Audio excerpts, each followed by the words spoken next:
welcome to another episode of the Crispy Compact Communiqué, the 2020 random Philadelphia-centric what the hell's happening podcast that you need every week, going in various topics in sports, entertainment, and odd news.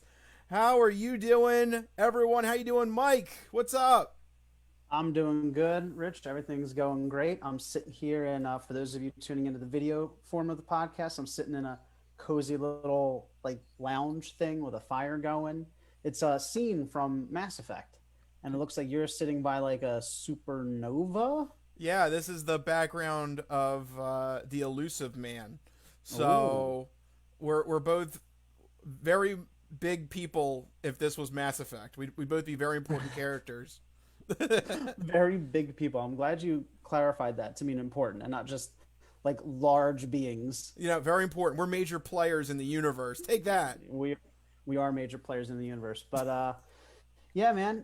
Everything's good. It's the day before Thanksgiving. If you're watching live, it's been a whirlwind on my end. I recently got back from Gettysburg, so I took a trip to Gettysburg the past weekend. Did a lot of outdoor stuff. Trying to be socially distant and conscious of everything going on. Did a ghost tour. Did a battlefield tour. It was incredible. You were a And ghost hunter. I was a ghost hunter. It was really cool. Well, the guy pulled out, some of the devices that they use, in those ghost hunting things, like the little, I can't remember what they're called, but the little like um, things that measure the electromagnetic fields and things like that. And it's clicking from green to orange, and he's like, oh, there's something here. It's fun, You were and if basically Egon from basically Ghostbusters. yeah, exactly. Yeah, Do Ray Egon. Egon. Yeah, there you go. Classic. But yeah, it was a lot of fun, the ghost tour. But what was really breathtaking was just going on that battlefield tour and thinking about what happened on that land, because being from Pennsylvania, I mean, Gettysburg is only like 2.5 hours away from us, and it's the turning point of the Civil War. It's like right here in our backyard, and sometimes as Pennsylvanians we forget that it's right there, you know, because that's where for those that don't know, that's where we stopped Robert E. Lee. He was attacking through Pennsylvania. He was coming up and into Pennsylvania like this to come back down to attack DC from the north, kind of thing. So the Union Army was like, if we don't stop Robert E. Lee here, he's going to get to Washington DC. So it was a huge turning point in the war, and as the tour guide pointed out, kind of world history as well, because if the Union loses that fight, it gives Robert E. Lee validity, and it gives the Confederate Army, it gives them some clout, you know, and makes their cause realistic, in terms of whether or not it could succeed. So by stopping them, we completely turned the tide of history. It was just, and to stand on that ground and think about that is breathtaking. So, if Yeah, you're a history buff, little fun to think of alternate history. Things that if things yeah, broke another way. right, exactly. Yeah. So if you're a history buff, definitely go check out Gettysburg. If you are a fan of the paranormal, you can also check out Gettysburg. They have so many ghost related things there. You can actually go on a 3 hour ghost hunt where they give you the actual equipment. I didn't do that because it was expensive, but you can do that. You can go and they give you the actual equipment that you see in like those ghost hunter shows, and you go on your own like little ghost hunt. But it's just a really neat town. Just watching people walk around in like period dress, like the whole town is almost like a perpetual like Civil War reenactment. Like there's just Confederate and Union soldiers walking down the street, like walking to their cars, and it's like, what is happening? Yeah, It we was were talking about this last night, and you yeah, said that everyone's dressed up like this. Is that the reason why people see Civil War, I ghosts and I stuff? th- It's like, yeah, oh I yeah, think there was a so. guy on by the tree. Ah, no, Think that's about just it. one Think of the about it. reenactors. Think about it. You stumble out of a bar at 1 a.m. and you turn around and you see a dude dressed in Confederate garb. Ghost, right? Ghost, instant ghost. Instant ghost. So yes, I'm sure that like 70% of those paranormal sightings are probably just people seeing people dressed up wandering around town. But notwithstanding, it's a really fun little town to go to. And like I said, it's right in, if you're in this area, it's right in your backyard. So go check it out. It was a lot of fun. Highly, highly recommend it. The museum is beautiful. The tours are fantastic. The tour guides are so enthusiastic. They make it so interesting. So yeah, it was a great little weekend getaway before the holidays. Oh, that's good. Yeah, perfect time right before the holidays too. Yeah, Um, yeah, before it gets too cold out. But so no that's what such I thing was as too doing. cold. No, I know there's no such thing as too cold for you. Yeah. But what have you been doing besides enjoying the cold weather and soaking up the chill air? So for me, we wrapped up Camp Out for Hunger, and we got the totals in. The largest food drive in the country happens right Nice. here in Philadelphia. We raised over 2.5 million pounds of food and $1.4 million. Wow, It is crazy man. how far the President Steve Show has gotten to push this camp out bid. It's crazy to see the numbers every year, but I think a lot of people thought with COVID and everyone kind of being super conservative with their finances and giving that maybe this wouldn't be as big as it was in years past, but nope, proved everybody wrong. Philadelphia coming through, the city of brotherly love, with a Yeah. huge turnout, and it's just humbling to have been a small part of it. So, very happy to see the numbers, and um, this is also the first time that we've done this before Thanksgiving. We usually do it the week after Thanksgiving, so this is an interesting feeling that we can truly relax this Thanksgiving, not not having to plan ahead for a future camp out. So uh, Yeah, very good turnout. that's awesome. You love to see that, those stories of hope during these tough times, right? But also, what? I thought you What? were gonna transition that into the Eagles because I was like, oh god, Oh, no. well, since you brought it up, Rich, I wasn't going to. I was going to say something more hopeful, Yeah, go but no. ahead. Rich is just wants to spiral No, into doom and no. gloom. Here you go. What's your hopeful message? So I was gonna say these messages, these messages of hope, right? And I like to think that doing it before Thanksgiving is awesome because now maybe people, got a little bit of something for Thanksgiving. So it makes me feel good to think that, it's always an amazing thing, but doubly so this year when people are really hitting on hard times and doing it before Thanksgiving. So maybe, get a little something extra for Thanksgiving that they didn't think that they would get. So it's good to have those stories of hope. Unlike the Eagles, Yeah, unlike the Eagles. there's your transition. Yeah. They have no stories of hope. There is no hope. The Eagles lost again, this time to the Cleveland Browns. They've been the butt of every single one of our football jokes for the past almost 8 years. And we lost to the butt of all our football jokes, Rich. Well, to be fair, 22-17. the Browns this year are decent. They are decent. It only And took them 10 years to put together a decent team. So well, it might take the Eagles 10 years if yeah, things continue on this trajectory. The Browns dropped the Eagles to 3-6-1. Somehow we still miraculously lead the NFC East. I The division needs to be dissolved. I it just boggles my mind every time. But Rich, this game was not good. There's really nothing positive to talk about in these Eagles games anymore. The game ends, and thankfully, I was driving back from Gettysburg, so I didn't have to watch the debacle. But you look at the stats, you see the headlines, and you see Carson Wentz leading the league in turnovers and in sacks, and he's at the bottom of the league in almost every measurable category. You see the ground game completely stalling out. Miles Sanders racks up, what was it, like 60 some yards in the first half and like single digit yards in the second half. Like there's a huge organizational issue here where they're not strategizing properly. They're not coordinating properly. They haven't been drafting and signing free agents properly. And then they get on the field and all these problems come together in one like calamitous disaster. yeah, and we've been watching it week after week. Um, I think it's time to get on your bandwagon. Just lose this season.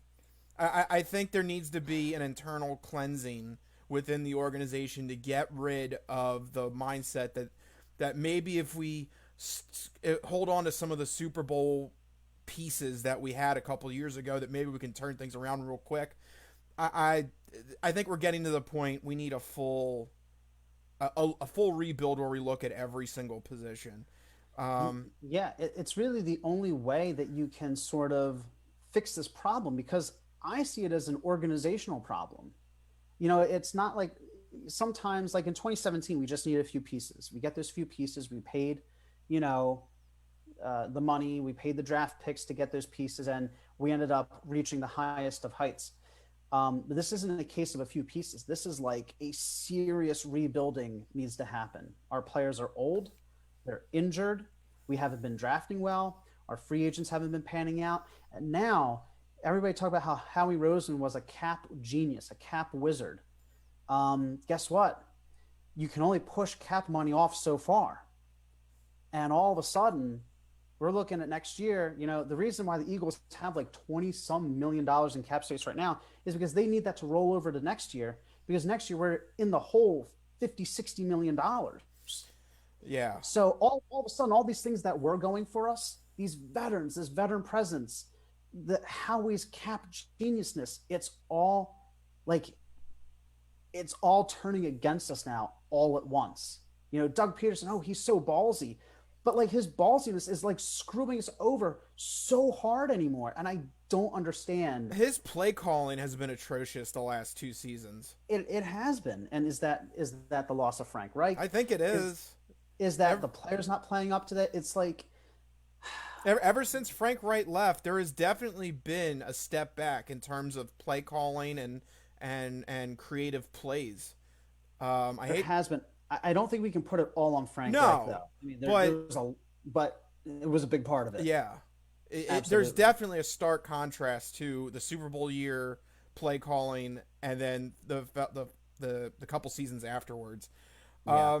At this point, have the Giants and the Cowboys win at like 5-11 or something. Preferably the Giants. I don't want to see the Cowboys win. Let's do Giants. Preferably the Giants. Giants win, and they could. The only knock against the Giants right now is that they don't have Saquon Barkley. Their defense has actually been improving the last couple of weeks, and Daniel Jones has been looking somewhat a consistent quarterback. So go let the Giants win the division, and then let us grab a good draft pick, and we'll start the rebuild from there. I think the worst case scenario is if the Eagles go into Seattle Monday night and pull off a win, and then they get like a second spark, and they're gonna go and they'll finish the season 6-9-1 and win the division. I highly doubt it, given the rest of their schedule. But leave it to the Eagles to be like on death's door, and then be like, "Surprise, we're gonna sneak into the playoffs and lose immediately." Like this has been my argument the past 2 years. I hate it when an 8-8 team, or God forbid, a 7-9 team sneaks into the playoffs. And like, okay, congratulations, you won your division. You get gifted a playoff spot by the nature of the rules of the NFL. Then you immediately get wiped off the face of the earth by a real opponent. You're not accomplishing anything. So, that could be the thing that screws the pooch in this. But I think for right now, just let the season. This has been a weird season anyway. It shouldn't have been played. It's been a disaster of a season, but that's another topic. Yeah, we've already had games get rescheduled for tomorrow for Thanksgiving, so we'll get in. Yeah. How about we get into it now? It's time. It's a Fantastic Four picks. Why not? Let's jump right into it. Ta-da! All right, sure. Let's jump right into it. How's that for a transition? That was a good transition, and I'll go straight to that game. So the game that got rescheduled was an AFC North division rivalry. The Ravens were supposed to play the Steelers tomorrow, and instead that's rescheduled to Sunday because players tested positive for COVID-19. So, Rich, do you see this move benefiting either team, one team more than the other, this delay of a few days? Who do you think comes out on top in this one? So, I have a feeling my gut feeling was when the betting line came out for this and the Ravens got a couple of points, I was like, oh, the Ravens they're gonna they're right along that edge, and they could pull this out. But here's something else that is interesting to consider. The Ravens haven't been playing their defense hasn't been playing well the last couple of weeks.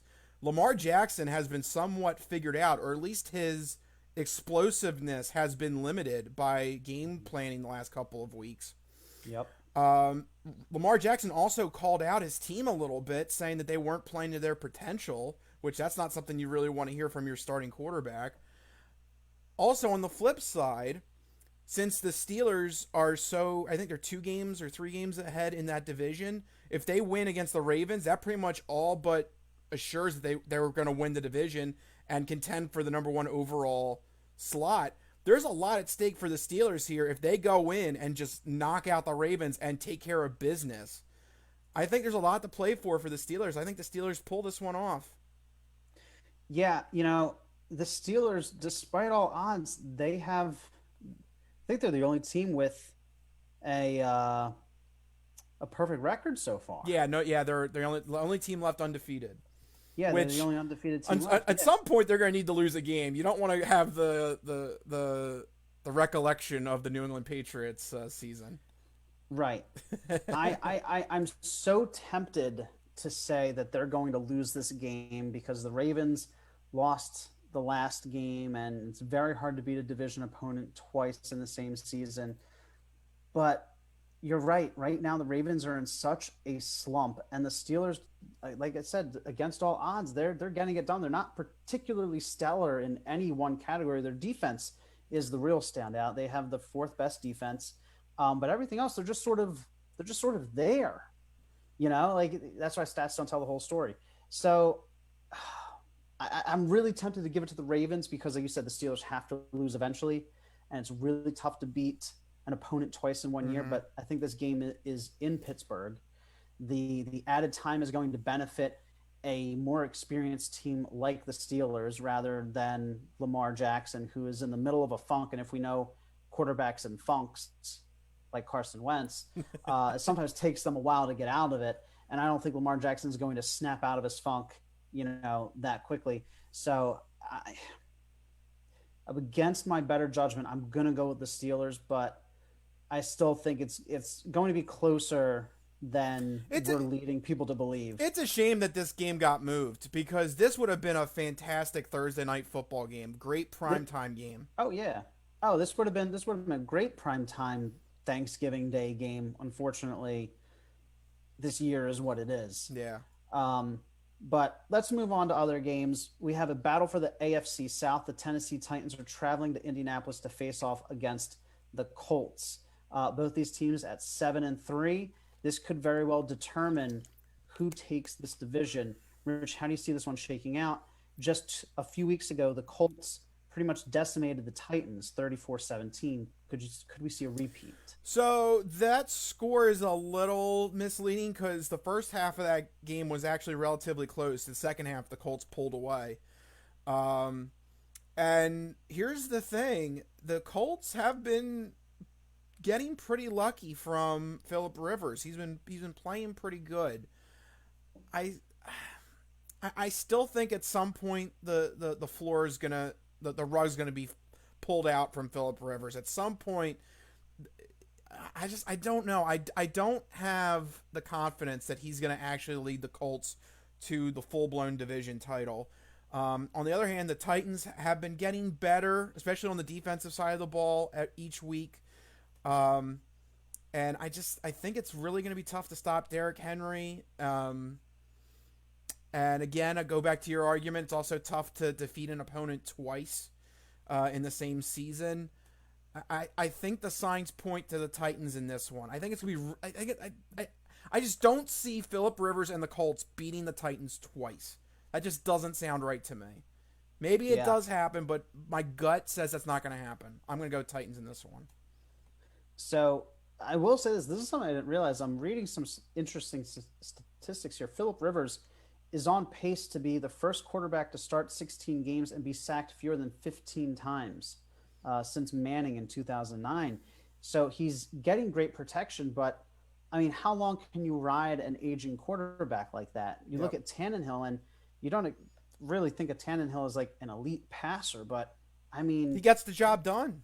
he's been pretty good this season. 22 touchdowns, 4 interceptions. I mean, that's what happens when you have a great ground game to lean on.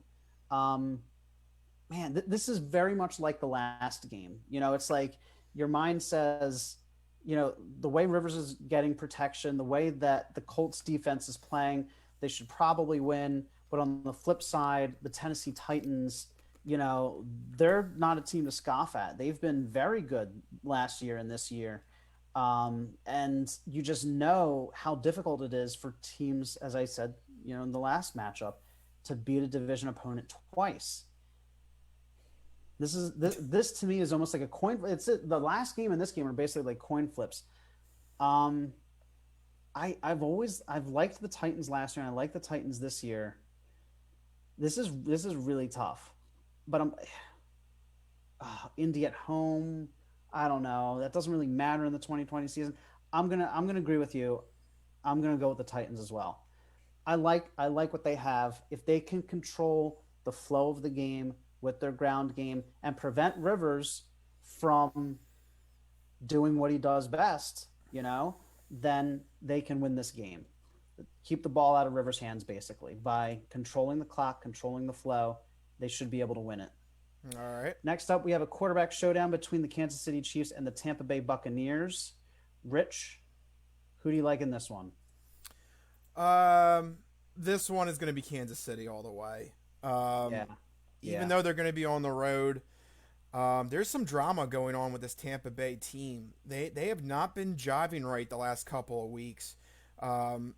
Some insider reports say that it's actually between Tom Brady and the head coach Bruce Arians, which is weird. You would have thought it would have been Antonio Brown since he joined the team after Week 9. But apparently it's between quarterback and head coach. Some fundamental disagreements on how the offense should be implemented. So I don't see this getting fixed, especially with the Kansas City Chiefs on deck. I mean, Kansas City is probably the team that could challenge the Steelers out of that top spot for the bye week in the AFC. So I think this is Kansas City. It's their game to lose as far as I'm concerned. Yeah, no, people who listen to the podcast know that I've been a big fan of the Chiefs ever since Andy Reid took over, and nothing is changing here. Even though previously I'd always sided with Tom Brady, this is not the Patriots and Tom Brady. This is not Bill Belichick and Tom Brady. It's a different story. It's funny. I'm looking at all these stats, and it's making it seem like, oh, Tom Brady's definitely going to win. Oh, he's 2-1 against Mahomes, including the playoffs, and against reigning Super Bowl champions. He's 4-0 in his career. But this is a different Tom Brady. This is a different team, different coach, different scenario. So you can't take those stats and just transplant them. You can't make it seem like, oh, Tom Brady's undefeated against reigning Super Bowl champions. It doesn't work that way. Yeah. Meanwhile, the Chiefs are the Chiefs. Last year, they were basically perfect. This year, basically perfect again. They have very few gaps in their game. And, I'm going to stick with the tried and true. I'm going to stick with, I've been calling the Chiefs pretty much every game that they've played in for the past couple of years. So I'm going to go with the Chiefs again. Shocker, right? Yeah. Finally, this is another shocker. Hometown Battle of the Birds. We have the Seahawks coming into Philadelphia to face off against the Eagles. This is a Monday primetime game. Rich, why? Why is this happening? Yeah. Why? We've literally never beaten Russell Wilson and the Seahawks. Can they do it on Monday night? All right. So, part of the perks of this being a live broadcast, I want to give a shout out to AJ who commented on our feed, quote, bench Carson Wentz and go for the high draft pick. Okay. I will say that could happen after this Seattle Seahawks game, because if there is ever a game where Carson Wentz and this lackadaisical offense can turn it around, it should be against the Seattle Seahawks. The Seattle Seahawks have literally dead last in defense. Yeah, unlike other seasons, they have been atrocious on the defensive side of the ball this year. If there is a spot for the offense to rebound and recover, it would be this game on Monday night. I'll tell you this: if Carson Wentz goes into this game on Monday night and throws up another dud of a performance, 200 passing yards, no touchdowns, another pick six or something like that, it's yeah, you're gonna hear the call to bench Wentz. That's it. That's put in Jalen Wentz territory. But on the flip side, there is a chance that the Eagles could use this as the counterpoint to start to rebound against a poor defense. I still think at the end of the night, though, Seattle pulls out. Russell Wilson usually has Philadelphia's number. I don't think Russell Wilson has ever lost a game to Philly. At least not that I can remember. I can't remember the last time we beat the Seahawks. Yeah, so I'm gonna say that no matter what happens, Seattle wins. But this is the spot where Doug Peterson needs to show that he's an offensive genius. Remember that? Oh, I don't need an offensive coordinator. I'm the offensive genius. Well, guess what? If you can't put any points up against the worst defense in the league according to your stats. According to NFL.com, the Seahawks have the 32nd ranked defense. If you can't put up any points on that, there's going to be hell to pay, and that's going to start with benching Carson Wentz and possibly getting rid of Doug Peterson. So I expect it to be a closer game than people think it will be, but I still think Seattle pulls it out. Yeah. Also, shout out to AJ for the comment. Yeah, shout out to AJ. I don't see the Eagles beating the Seahawks. Plain and simple. Russell Wilson gives us fits. It's not a matter of just us beating Seattle's defense. We also have to stop Seattle's offense, which we've never been able to do. Mobile quarterbacks who have quick releases give our defenses fits. Russell Wilson especially. They have I can't say his name. Metcalf, who should have been wearing an Eagles uniform. Yeah. It's going to be very difficult for our defense to keep up with their offense, which is one of the best in the league. And then also, with the way Wentz has been playing, do we really think that he can pick apart that worst-ranked defense? Because the issues that are plaguing him it's not a matter of him playing against good defenses. It's him not going through his progressions correctly. It's him holding the ball too long. It's him feeling uncomfortable in the pocket. And playing a bad defense makes those things a little bit easier, but those are fundamental issues that playing a bad defense won't necessarily correct, because he's played lackluster defenses. He had an entire extra week to prepare for the 3-7 Giants. Okay? We tied with the Bengals earlier this season. We lost to the football team. Rest in peace, Joe Burrow, by the way. What happened to Joe Burrow? I've been out of the loop. Oh, he got his leg shot to shit. Oh, whoops. On the Redskins turf. Something is up with the Redskins turf, by the way. All right. Yeah. I don't know. Quarterbacks have a bad time on that field. Random side note here. Okay. Something needs to be looked into with, not the Redskins, the Washington football team's FedEx Field, because there have been too many injuries that have been happening on that field lately. Well, anyway. I'm all here for that conspiracy. What I'm not here for is the Eagles' performance against the Seahawks. I think the Eagles are going to lose, plain and simple. I don't know if Wentz is going to get benched, because that's opening a whole can of worms, because then you're admitting, what happens if Hurts plays well? Then you're really in trouble. You're like I understand, we need to see what you're the QB factory. Woo! The QB factory. Yeah, but then all of a sudden, do you go back to Wentz if Hurts plays well? Do you sit your $100 million quarterback? Is he now the most expensive backup quarterback? Yeah, Blake Bortles it. Blake Bortles it. So I don't know if they bench Wentz. I mean, he would have to do catastrophically bad for them to bench. If he didn't get benched last week, he basically has to do worse than last week. So, anyway, Seahawks. All right, so there you go. That's your fantastic 4 picks for Week 12 of the NFL season. All right, enough sports. I hope you got a good help in sports for your appetizer. We got to get to some entertainment news. And this first topic is near and dear for me, because we're going to go into the world of wrestling, which often goes, blurs the line between sports and entertainment. But I think it's fair that it lands on the entertainment side. because we got to talk about one of the major stars of professional wrestling, and that is the Undertaker. The WWE had their massive fall pay per view called Survivor Series, and it marked the 30-year anniversary of the Undertaker's debut in the WWE, and it just seemed like the perfect time to officially announce that the Undertaker is officially retiring as an in-ring performer after 30 years in the WWE, a unprecedented career.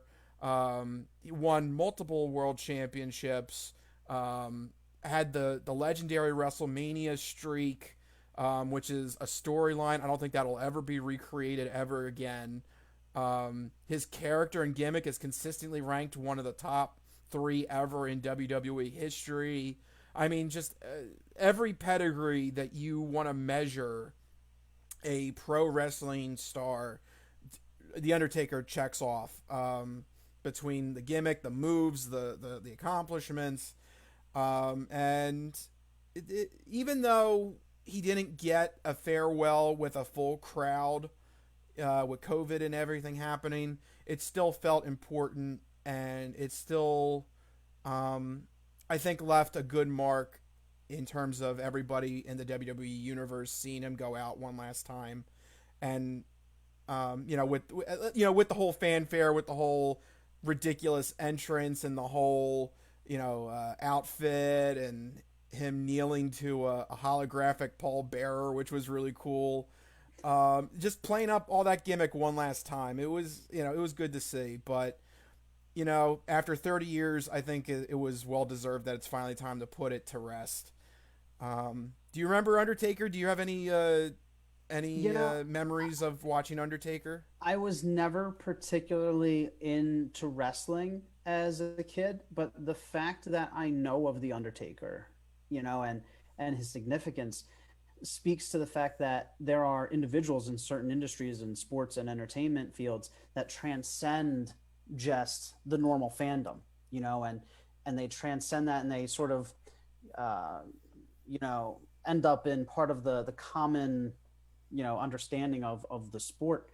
So the Undertaker was like that. Even though I didn't follow it, I knew of the Undertaker. I knew about his gimmick. I knew he was supposedly one of the best, and I've heard a great story about him from you. I gotta say, I really appreciate, though, the gimmick and the character, because a lot of wrestlers, they're just dudes. They're just muscle dudes. Yeah. Like Undertaker. When I think wrestling, right, and I watch a show like Glow on Netflix, I know that's not a great comparison, but like I want the theatrics, Otherwise, you're just watching beefy dudes beat up each other. That's not, you're in it for the spectacle. You're in it for the show, for the entertainment, right? And the Undertaker was that. He brought spectacle to it. Yeah, that's funny you mentioned that. I think that is a big flaw with current WWE programming. Is there's not really a whole lot of characters that that play with your imagination, or something that you would have found in like a fiction or a novel or something like that. Everybody's literally just like ex-athletic guy, or right. Yeah, they're just beefy dudes. Like, that's not fun. I remember I played a PlayStation 1 video game. I can't remember the name of it, but my favorite character was very similar to Undertaker, was Sting. Yeah. So that was WCW. This mysterious, ethereal, like mystical, like it was a gimmick. It was cool. It was fantastical. I never played Hulk Hogan. He's just a beefy guy. I never played these people who they're just muscles. They're just like, what's your gimmick? Muscly and oily? That's not a gimmick, So for characters like Sting and for Undertaker, they really brought something unique and fun to the entertainment sport, more so than a lot of their counterparts did. And that's probably why they featured him so heavily, because they recognized what they had in a character like that. Yeah.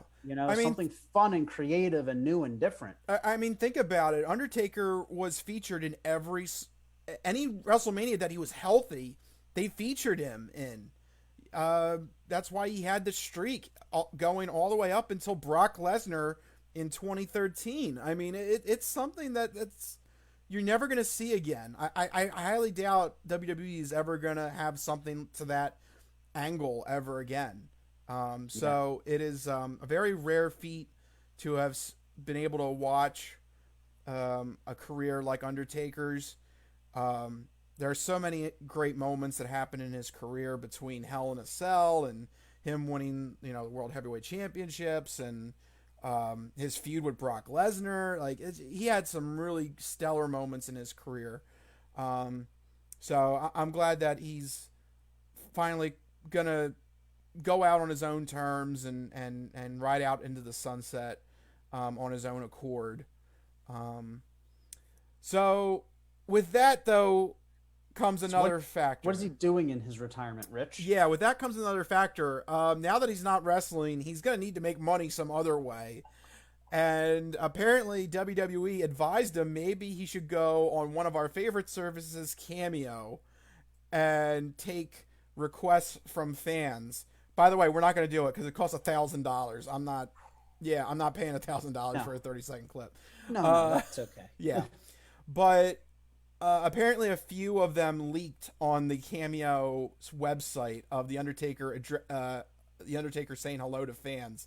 The catch is, though, is Undertaker is doing it still in the Undertaker gimmick, which is hilarious. He's not doing it as Mark Calloway. He's actually doing it as Undertaker. Well, for $1,000, you don't want some random dude. You want the character. Yeah. And I don't know. This may not work out as well as WWE has hoped for, because the Undertaker character, he's literally supposed to be, a guy that is bringing death to your doorstep. Not exactly inspirational, Like, sometimes you use these cameo things for, like, a happy birthday or, like, get well, grandma. That doesn't really work out with the Undertaker. Hey, how you doing? I'm here for you, granny. Like that's not the opposite effect. Yeah, I don't think that's what you want from one of these cameo appearances. But I gotta play this one. I downloaded the video for this because this is so funny. Apparently, Undertaker was hired in this cameo thing to say hello to a guy getting married, and part of the rule is in the cameo thing, if the buyer has like the name of the person, the celebrity has to say the name of the person. Well, in this request, he only put the guy's username online, not the guy's name. So it leads to one of the best openings ever to a video that I've ever seen. So here it is. We're going to play the clip for everybody. Everyone, enjoy the Undertaker trying to be a cameo superstar. Take it away.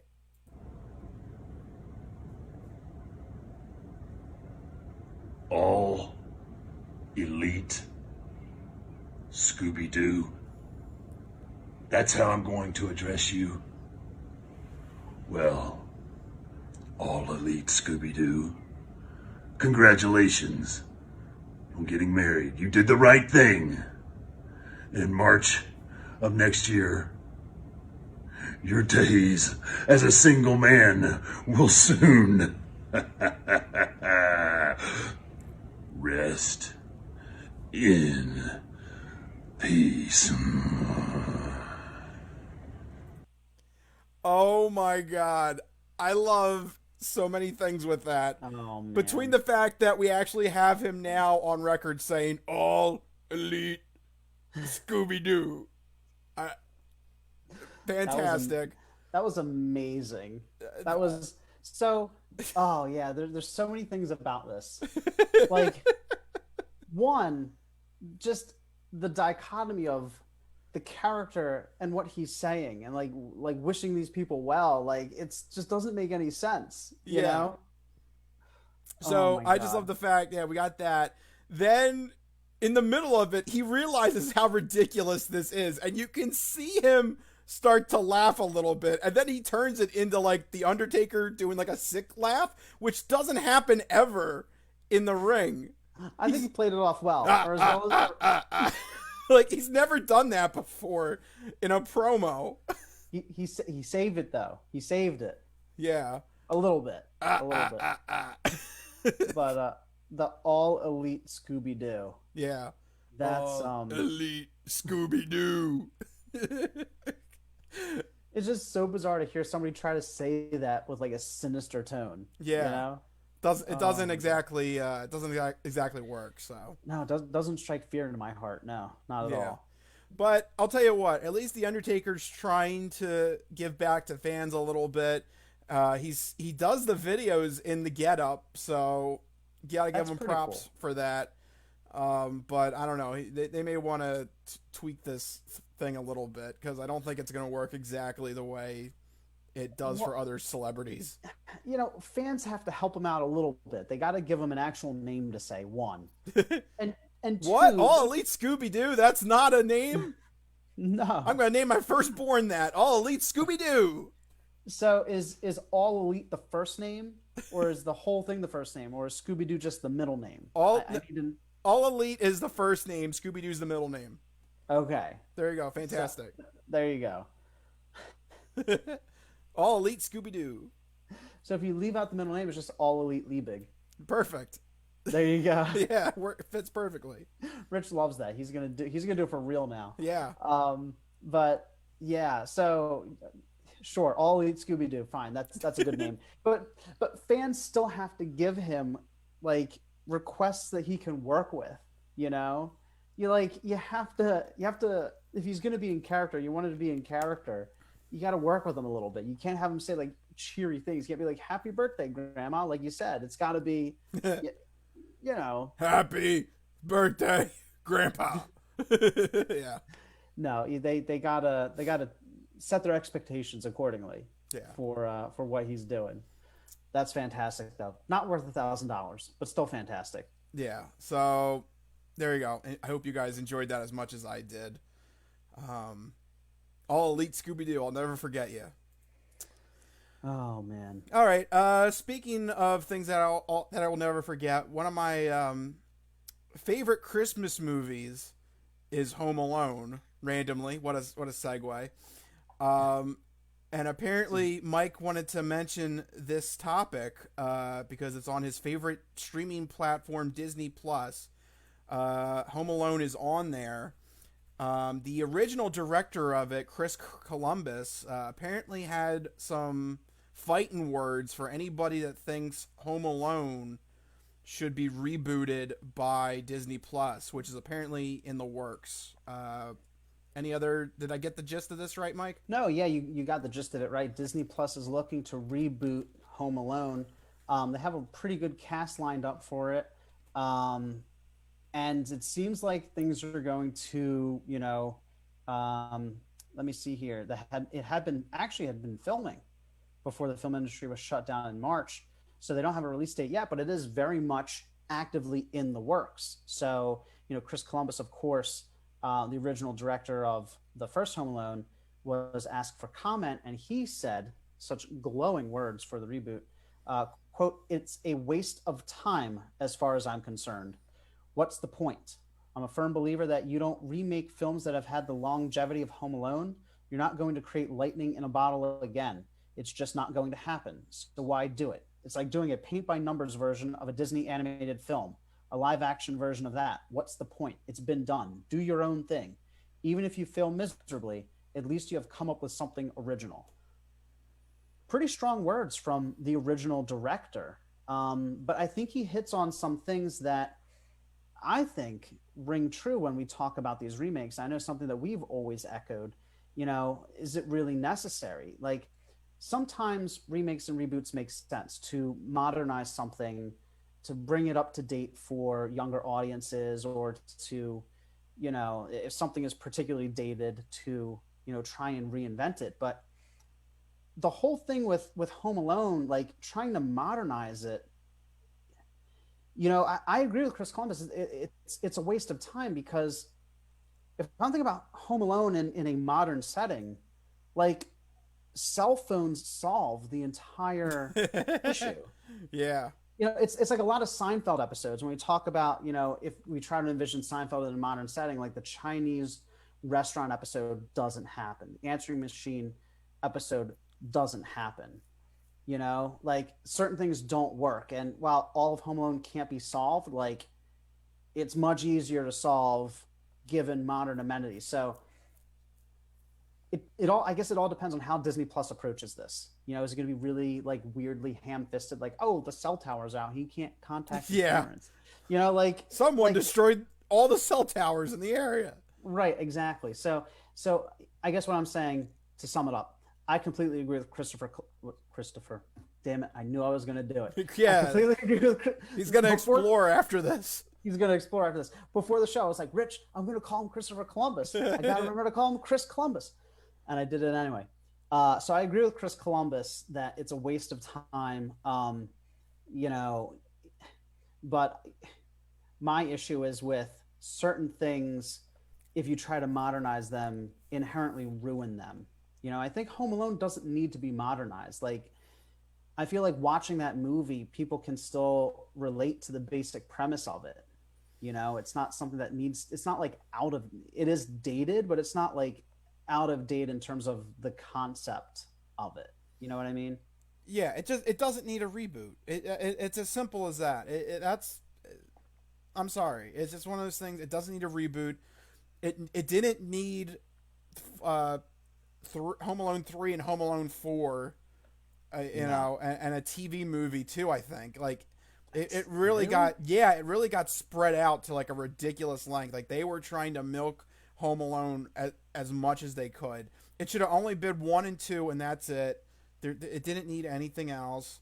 But alas, if a movie making entity thinks that they can make money on it, they're going to go to the printing press and try to hammer it out as much as they can to get another iteration of it. It's just dismal. And I don't see any sort of Home Alone reboot doing well critically. Yeah. You know, in the near future. And it's a shame because it's a classic. Yeah. You know, you shouldn't mess with classics like that. You know, it's one of the, you know, I'm a huge fan of Disney, but one of my problems with Disney recently, the past 10 years or so, have been their insistence upon rebooting so many classics that we don't need live action versions of Aladdin and Lion King. And, you know, I will say The Jungle Book was pretty good. Haven't seen Mulan, want to see Mulan, but like a lot of them are very unnecessary because they're classics in their own right. And when you try to modernize them and reboot them, they always end up really, really awkward. Like, I know you're not a fan of Disney, but have you seen the live action Lion King? No. Don't ever watch it. I know I don't need to see it. I'm good. You really don't, because part of the issue with Lion King is that the animals in the animated version are very, very, for lack of a better term, animated. They're very like expressive. But because they went the realistic route, all the animals, it looks like a weird, like, just like emotionless talking cat. Like, it's really bizarre. Like, there's no character. There's no liveliness. The point that I'm making is that Disney has this obsession with trying to reboot films to milk old franchises instead of making new ones, which is weird because they've made brilliant new franchises. You know, like, look at everything Pixar constantly puts out. You know, so like the potential is there. Look when they took a flyer on Guardians of the Galaxy. Like, I don't know. It annoys me. And I agree with Chris Columbus. Completely unnecessary. Waste of time. I think this is one thing where all three of us are in agreement on. Doesn't need to be a reboot of this. Yeah. So now, one thing we might not be in agreement on is this next topic. It's about Thanksgiving, Rich. Here we go. Yeah, this podcast's coming out on Thanksgiving. It's time for our first ever side John here on the Crispy Compact Communiqué. Usually we have side dishes on the Crispy Noodle podcast, but we're going to do it different. It's a side John here on the Crispy Compact Communiqué. Look, I don't know why we decided to change it. That was Rich's idea. I thought it sounded cool. Side John. Here we go. It's very Philly. Yeah. But this was sent to us, wasn't it, by a fan? So this was requested by us. Okay. Fan, one of our good supporters, Anthony, he sent us a picture of him wearing the Crispy Noodle shirt on vacation a while back. Good friend of the show. He was curious. He wanted to for us to talk about and research this topic that's appropriate for Thanksgiving. Simply put, at what time do you serve Thanksgiving? And it's funny, I did some research, and as recent as 2018, a full-blown survey was done that asked Americans this. So I actually have a legit study to report on this. Okay. So this was a very good topic prompt from our friend Anthony. And I'll figure I'll give it to you right here. But I guess before I'll give you the answers, Mike, what time do you specifically do you enjoy your Thanksgiving meal? So traditionally, Thanksgiving was always served around the 4:30 time slot. You know, we watch a little bit of football. You got to have time for the turkey to cook. It's a little bit of an earlier dinner so that you can stretch it out because it's a big meal.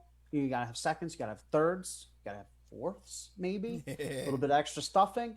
You know, you got to digest for the pie, and you can't have pie too late because you can't be eating sweets that late. So we like to start at the 4 to 4:30 time range. You know, there's a football game going on in the background. We watch the early one, we eat during the second one, and then we, you know, retreat back to the living room to pass out for the third one. So that's usually how we approach Thanksgiving. What about you, Rich? Yeah, we follow a similar battle plan. Maybe ours might be a little bit earlier. I would say we're probably closer to maybe 3 or 3:30. Okay. But yeah, we usually time it out to the football game. So usually you watch the majority of the first one, then we have dinner, the first round of dinner, then enjoy the second football game, come back for seconds, and maybe dessert, and then go watch the third one.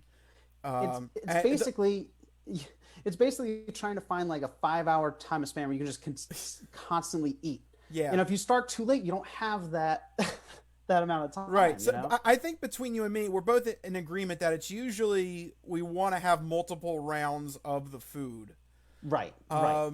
My girlfriend Rachel, she was, I think, in horror the first time I brought her over for Thanksgiving because she is like a one and done. Like, that's it. That's dinner. I'm done.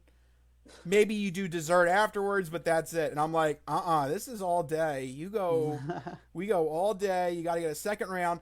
And then you got to do the thing where like you put maybe some of the turkey meat into like a little mini sandwich, and then you bring the mini sandwich over to your football watching area. Oh, yeah, right. Do a little curveball there. Now, Rich is playing advanced Thanksgiving, is what he's doing. Right.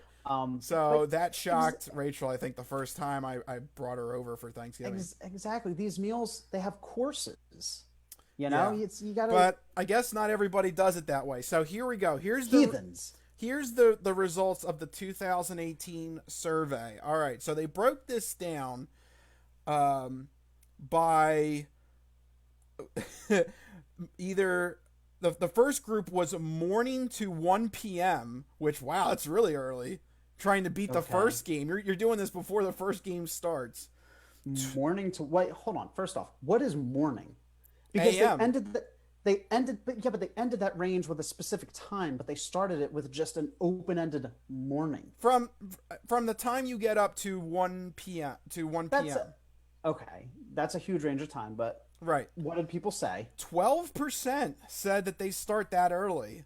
Really? So, wow, I think that's like you're really trying to get a head start. You're trying to beat the first game. So that's super misleading because I feel like most of that 12% is around noon to 1. They're doing it like a Thanksgiving lunch that they then extend through the rest of the day. You know, so I feel like I don't feel like many people are answering that from the context of the AM, right? I would assume so.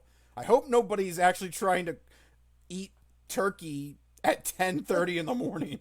Right. You like wake up, you come downstairs, get a cup of coffee, and your turkey and stuffing. Like, that's already setting you up for failure for the rest of the day. You just have indigestion constantly. Who is this? Michael Scott? You just wake up to turkey? Just don't step in your George Foreman grill. Right. So there you go. That's the first category. Second category was dubbed early afternoon, specifically 1 p.m. to 3 p.m. Okay. This one was the majority, 42%. So Okay. I'm happy to see that. Yeah, the point Yeah. is you want to get the ball rolling early so you get those multiple rounds and you fit in football and everything like that. So Right. I was happy to see that. Next category, late afternoon, 4 p.m. to 5 p.m. This is another heavy traffic one. 29% said that this is when they Okay. start. So again, acceptable. All right, now we get to early evening. This was dubbed 5 p.m. to 7 p.m. This was 14% said that this is Okay. when they start. So they must be viewing that as like an actual dinner. Right. Like yeah. Right, actual dinner. And then the final category, 8 p.m. or later, 5%. Wow. 1 in That's- 20. That's really interesting. I don't know. Like I wouldn't be totally opposed to that. Like, like a late night Thanksgiving, just sort of like party the rest of the night, constant food and revelry, but like But then you I also feel like that, you don't get the second and the third rounds. exactly. You run out of time. Exactly. Well, that's completely up to you. Well, I mean, I don't know. Maybe if you don't have work on Black Friday, you're off Black Friday. Maybe that Oh, you can. you know what? I do take it for granted. Usually I work in industries where I'm off for Black Friday. Yeah, But some people have to work. that's Black right. Friday. A lot of people have to work Black Friday. That's very true. So that 5% probably people that don't have to work Black Friday. Yeah. So all in all, I'm happy to see that the majority of the respondents were relatively early. You know. Yeah. I think feel like that was to the dismay of Rachel. I think Rachel thought she would get some more people on her side. No. Thanksgiving is about food and football. That's what we do. Yeah. So wait, what is she like? Like the actual sit down dinner aspect, like the 5 to 7 time range kind of thing? She was adamant that it's once. That's it. You sit down and that's it. And that's not the way. So here's the thing. Technically, my family only sits down once, but we eat for like multiple hours in that sitting. Like Yeah, you go back and you eat, have multiple we rounds. We talk. First it starts. We bring out the Italian wedding soup. We eat our soup. We eat our rolls. We chat. We have a glass of wine. Then we bring out the main dishes. Yeah. We eat the main dishes. We sit. It's a we talk. process. Right. And in order for you to have that process, you have to start early. I think exactly. that was the gist of it. Whereas I think Rachel was more like, no, you have your one plate of turkey and then that's it, done. Yeah.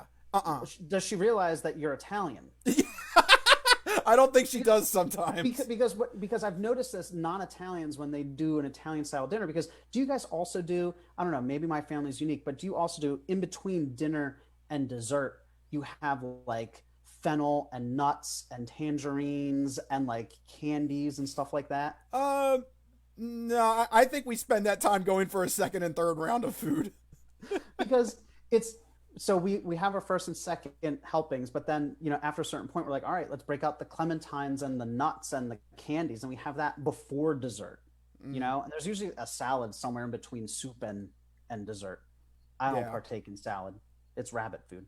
Yeah. I'm kidding, but yeah, it's definitely a cultural thing. Yeah.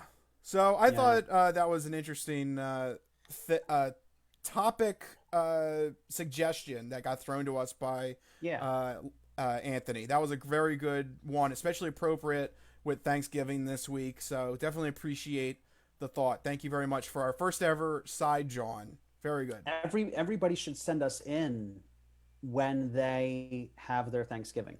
Yeah, leave a comment. Specifically, I want to know when Anthony has his Thanksgiving. Yeah. He started the whole thing. You can't get out of this. You got to tell us now. Yeah, that's right. He started this whole chain. So, yeah, he's going to have to leave a comment or an email or something below telling us what his Thanksgiving dinner time is. Yeah. Okay, so I just realized you mentioned something specific that might be a good segue into the odd news this week. You mentioned that you don't eat salad because that was rabbit food. Okay. Did you know that there is actually going to be a national lettuce shortage coming up? I coming up. Are they planning the shortage? Is it No, I because the think it's crop just yield wasn't? yeah, I think it's a combination of the crop yield and coronavirus and just planning ahead. Oh, geez. That's So, I was joking about that. That's actually kind of devastating. yeah, so this is the topic of the odd news. There's actually going to be a lettuce shortage that will impact restaurants coming up. Um, Interesting. and specifically, Chick-fil-A is one of the ones that have been telling people that, quote, due to industry-wide challenges with lettuce supply, certain menu items like salads will either be prepared differently or unavailable. So this is a legit thing that Wow. lettuce is going to be a little bit hard to come by in the near future. It's gonna be like a luxury. That's really interesting because normally we use it as like garnish on a plate. Yeah, no. Sometimes like it's just a throwaway thing. Like every restaurant, like you want a side salad, sure, whatever. You pick out and you're like, here, I don't want this. I'm kidding, of course. Yeah. I actually enjoy salad. My comment about the rabbit food was just a joke, obviously, but we it's very much a food we take for granted. Yes, it is. We don't really think about like when you have like a burger with lettuce on it at a restaurant, or like I said, like the side salad or the garnish on something. All of a sudden that's going to be gone now. Yeah. So there you go. A very serious odd news there, but it's the odd news. I would have something else to tail that with. Oh, So that wasn't the actual story? no, don't worry. I wasn't gonna have a actual 100% serious odd news. I gotta tail that with something else. I can't leave you with a serious taste in your mouth. Okay, So right. True. we're gonna springboard off of that because I do have a story that relates to that, and it comes from Florida. Of course. Who is this effing guy in Florida? It's Florida, and they're crazy. I can always count on Florida to lift my spirits. So Good old Florida. after that devastating news that there's going to be a lettuce shortage coming up, this story also appeared on my news feed. A Florida man who was angered that a burger joint did not put lettuce on his sandwich caused a disturbance that resulted in his arrest. So maybe this guy heard the story or something. I don't know. He freaked out about his lettuce. And he was very upset that he didn't have lettuce Yeah. on his burger. But like, you're not going there for the lettuce. When What? you get a burger, you're not like, Yes. man, Yes, I am. No. When I get my hamburger, that counts as a salad. that counts as a salad. That's right. That's my vegetable for the day. Is that one wilted piece of lettuce on my hamburger? Yes, very important.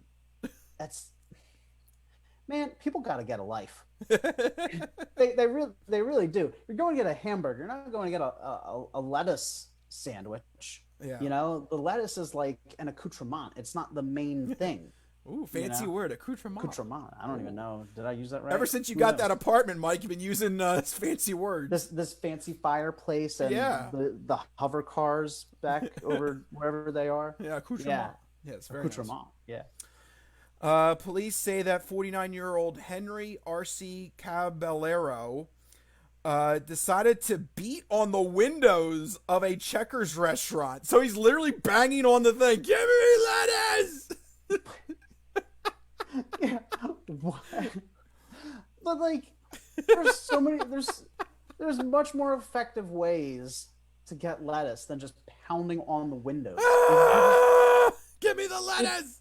If you just contact them, if you're like, hey, you forgot to put lettuce on my burger, they'll probably be like, sorry. What? But so you know what I want? If I were in the position of the people working at the restaurant, I would literally just hand them a piece of lettuce. Be like, here you go. Here's your lettuce. On the house. On the house. Here's your piece of lettuce. This is going to be expensive in 2 months, so here you go, on the house. Right, exactly.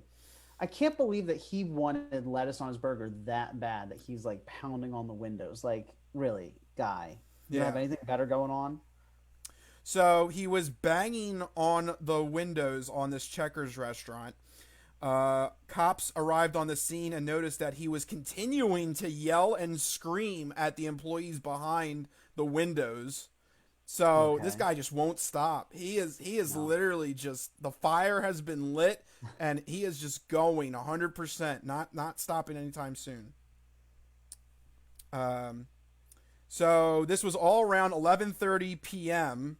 on Wednesday. So Okay. interesting choice of L- time. Late night, yeah. He really wanted his late night lettuce. Well, you know what it is. He hadn't gotten enough vegetables that day. Oh, I need to cram it in before midnight. That's exactly what it is. It was getting to the end of the day, and he's like, "Oh my god, I didn't get my, what is it, 3 to 5 servings of vegetables." So he was like, really. It's not that he was mad. He was concerned. He was I need worried. it. He was, dare I say, panicked that he Yes. wouldn't, that he wouldn't get enough vegetables. So in that regard, I agree with him, and I feel bad for him. He's just a guy trying to meet his daily quota of vegetables. You know, Yeah. he's just trying to have a healthy diet, Rich. We can't fault him for that. So when the cops showed up to confront him, he refused to identify himself. So there you go. He realized he goofed up. Did we expect anything more from Florida News people? Yeah. No. R.C. Caballero was charged with disorderly conduct in an establishment, resisting an officer without violence, and another misdemeanor. He was released from the county jail on his own recognizance. So there you go. He actually got criminal charges for freaking out about lettuce. All about lettuce, man. Well, he's going to be really upset. Like, in Yeah, when's the shortage happening? Like a couple weeks, a couple months. yeah, a month or two. So Yeah, he's really gonna be upset. he's going to be really pissed real soon. He might want to stay in jail because maybe the jail will at least guarantee him lettuce. Is that part of being in jail, Rich? That you're guaranteed lettuce? Well, don't you have to eat healthier in jail or something? Isn't that like part of the thing? I thought they just served you like Slop. like a slop or gruel. Yeah, like Okay, maybe it's that. I don't know. You I know what? don't know. I was. You know I've what I never was been to thinking. jail. Somebody tell me what's it I was. like? I was thinking of the white collar prisons. You know, the ones they send the Oh. millionaires to and all that Yeah, stuff. This yeah, is this, no. is just, this is just a Florida guy. This isn't. Yeah, He's not going no, to that no. jail. He was pounding on windows at a restaurant. I don't think that's, At a Checkers. Yeah. not that's not white collar. That's not white collar prison. No. No, Oh my of course God. not. So there you go. There's your odd news story of the week, and a fun fact. There you go. Lettuce. There's going to be a lettuce shortage coming. So That's very troubling, and I didn't know that. It's interesting. be prepared. You never know what you're going to learn here on the Crispy Noodle Podcast. That's right. Never know. Before we start to wrap this episode up, let's go over apocalypse activities. Besides Thanksgiving, Mike, what are you going to do this weekend? So probably, obviously Thanksgiving, I'll probably play more of my PlayStation 5. But something that I watched recently that I want to recommend to people, that I had on my radar and completely ignored for the past like 3 or 4 years, but recently finished the entire series up to this point, is The Dragon Prince on Netflix. So it's a Netflix original show, animated, half hour, like fantasy action adventure show, that has a really strong pedigree. It has one of the original producers and writers from Avatar: The Last Airbender, which is one of my favorite animated shows, and a lot of people love that show. And it also has one of the co-creative directors from Uncharted 3 as a producer and writer. So really great talent behind it. And if you're into fantasy and you're looking for a show to scratch that Avatar: The Last Airbender itch, this is definitely that show. You can feel the what am I trying to say here? The influence of that franchise in this new series. It's a great story about two brothers who go on this adventure to try and transport this MacGuffin to the other magical side of the world in order to stop a global conflict. And it's really interesting because it's part of Netflix's, I can't remember the term they use, but like representative, like videos. Like it's very inclusive, is what I'm Okay. trying to say. It embraces all ethnicities and races and sexual orientations, and it's just a really awesome, nuanced world that is so rich and creative. The level of lore and world building is just fantastic. Like from the very first episode, you know that this is going to be a really deep, well thought out fantasy world with lots of different groups and factions and geopolitics, but it also has really great humor, and it's very, at times lighthearted because it is still just a cartoon, but then at other times it's hitting you with like really poignant messages about, what it means to work with people who are different than you and see the best in everyone. So it strikes a really great balance in that regard. But best of all, seasons are 9 episodes and they're 25 minutes long. The entire 3 season run to this point takes about 14 hours to watch. So you can easily plow through it if you have a long Thanksgiving break. If anybody is into fantasy and animated shows, it's really a treat. And it's doing so well that Netflix just picked it up for 4 more seasons. It's critically acclaimed. Wow. I had been ignoring it, yeah, for the past couple of years. I always do this on Netflix. I put it in my queue as soon as something comes out, and then what do, Rich? Forget I about ignore it. it for like 3 or 4 seasons. So I finally got around to it. It's fantastic. Highly recommend it. The Dragon Prince on Netflix. Definitely give it a watch if you like fantasy or animated shows. All right, sounds good. For me, What are you doing, Rich? me and Rachel, we're gonna try and finish Schitt's Creek because we finished Nice. the 5th season, so we're on the final season, so we're right there. We're ready to knock down the door. So that's our plans, I think, for this weekend. Man, you're in for a treat with season 6. The whole time I'm like laughing and then I'm welling up and then I'm laughing and then I'm welling up with tears again. Like it's just a roller coaster of emotions the whole last season, as all these character stories, come to a nice little landing spot. Yeah. It's a fantastic show. Yeah, it is one of those shows that it got better each season. Yeah, If you can yeah. stomach through the first season and get the groundwork for the show and how it's going to work, you're good to go. You just got to get over that first season. Yeah, first season's a little rocky. Second season's better than the first, but like it really hits its stride season 3 and onward. It's just incredible. Yeah, so that's what we're going to do this weekend, I think. Nice. But for right now, here's something we're going to do. We got to start wrapping up this show. We are over our time. It is time to head out. Thank you guys for watching our show. If you like what you heard, make sure you go to our website, thecrispynoodle.com. Make sure you're following us on all the social media platforms, Facebook, Twitter, Instagram, the whole shebang. And send us messages for our Thanksgiving side John topic, or if you want us to talk about a new side John topic in future episodes, let us know. Yeah, definitely get in touch with us. You can also subscribe to our channel on YouTube where you get the video versions of the podcast.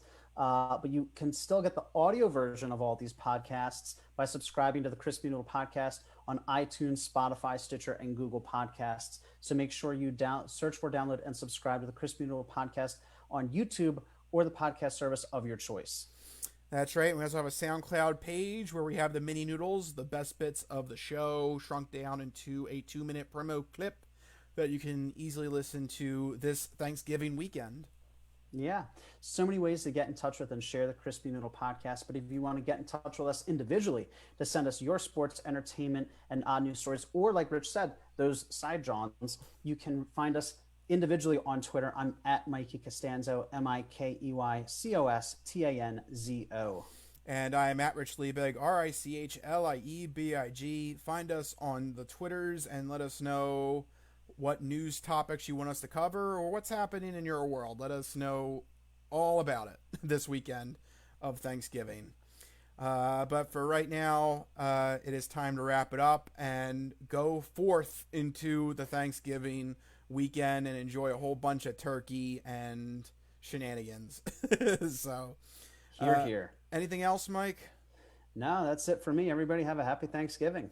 All right. Well, this has been the Crispy Noodle Podcast. Let us be the Crispy Noodle in your vegetarian salad of life and boring news. Don't be a boring salad. Be that crispy noodle.